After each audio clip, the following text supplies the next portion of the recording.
Hi everyone, I'm Coach Wolverine, the owner and the creator of the Wolverine Lifestyle and co-host of the channel A Conversation Over Drinks. I have an experience today that I want to share with you, and it was one that changed my life forever, and it's one that I recall on a daily basis.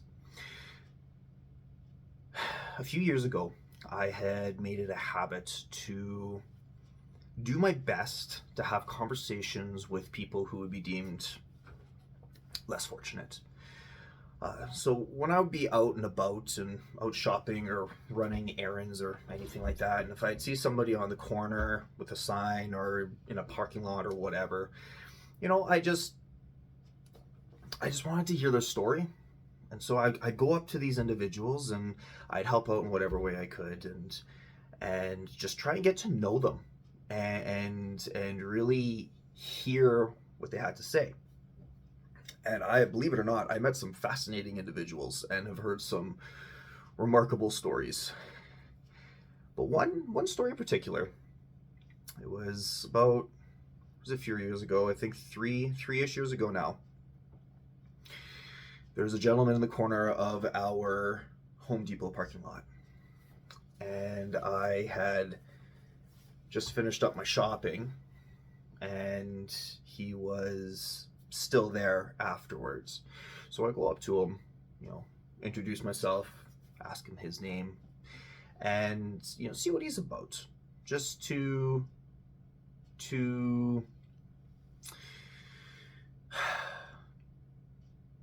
really, the best way I can say is just to find an understanding, of who they are as people. That's the best way I can describe it. Anyways, so he starts telling me his story, and my first impression of this individual was a unfortunately a very stereotypical one. He looked like a person who was addicted to some very hardcore substances. But one thing that caught me right away in conversing with this guy, he didn't give off that energy. He wasn't acting like he was jonesing for everything, and I it was to the point where I actually had to ask him about it. And he had told me that he used to be very addicted to basically all of the hard substances that you can get on the street. And I asked him, like, how did he get off of them, and why? His answer fascinated me. He told me he just quit. He had seen his fiance starting to fall down the same path, and he didn't want to see that for her, so he just quit. He made the choice to quit. Now, this was just the first lesson of the conversation that really showed me, like, the power the mind has, how much power the mind can have over our addictions, even. And I know there's a lot of people that might disagree with me on that, but I do believe that addiction is mind over matter, and the power of choice has to be practiced a lot more diligently, and less victimizing belief towards the addiction and identifying with it. I myself have battled with my own addictions, so I have a solidified perspective on this through my own practice and through conversations that I've had. But anyways, I digress. So he told me he had just chose to get off that stuff, and so, as I found it fascinating and continuing conversation. His wife wanting to not wanting to his wife fall down that path. So I asked him why he was getting money for that night, other than the obvious of his situation, and he had told me that he was trying to get a motel for the next few nights so he and his wife could stay there, because she was starting to hang out with some people she probably shouldn't have been, some very bad influences, and he was afraid for her. And so I empathized with him and commended him for trying to be vigilant that way. Through further conversation, he told me he was ex-military. He was released because he had stepped on a landmine, and then he had shown me his leg, which was basically pieced back together.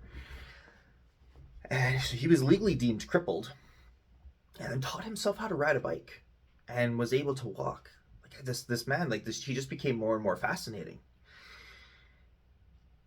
he pulls off his hat and shows me that he's got a scar because he had a metal plate put on his skull as well. And so the conversation started coming to a close. And already by this point, I was just like wow, like this this guy is really already showing me just what the power of the mind can do. And so I look off into the horizon and I see that there's some thunder clouds rolling in. And so I kind of grumble and I'm like, I should probably go. I gotta go mow my lawn. And I'm not a fan of yard work. I think there's a million things that I can do that's much more valuable with my time over yard work. And so he looks at me and looks off into the distance and he's like, you know what, man? I wish I had a lawn to mow. And when he had said that to me, like it hit me like a 2x4, because the power of perspective really is that powerful. I'm sitting here grumbling about having to mow my lawn, when in hindsight is I get to mow my lawn. I get to drive home in the vehicle I get to pay for, that I get to put gas into, that takes me to the grocery store where I get to buy groceries, etc., etc. And I was just so blown away by that comment. Like it impacted me. It is now it's now a core memory that I received in my late 20s. I reflect on that conversation daily for me to remember the power of gratitude and how powerful our words can be. We can literally change our reality by just shifting the perception that we're holding on whatever the relationship we have with the situation is. It really is powerful. So the foundation for myself, the foundation of all of my personal growth and development has been built off of shifting my perception to that of gratitude. That's it for today, guys. Please like, share, and subscribe on whatever platform you consume this content on. If you have any comments or a similar experience, please comment down below. Until next time, take care.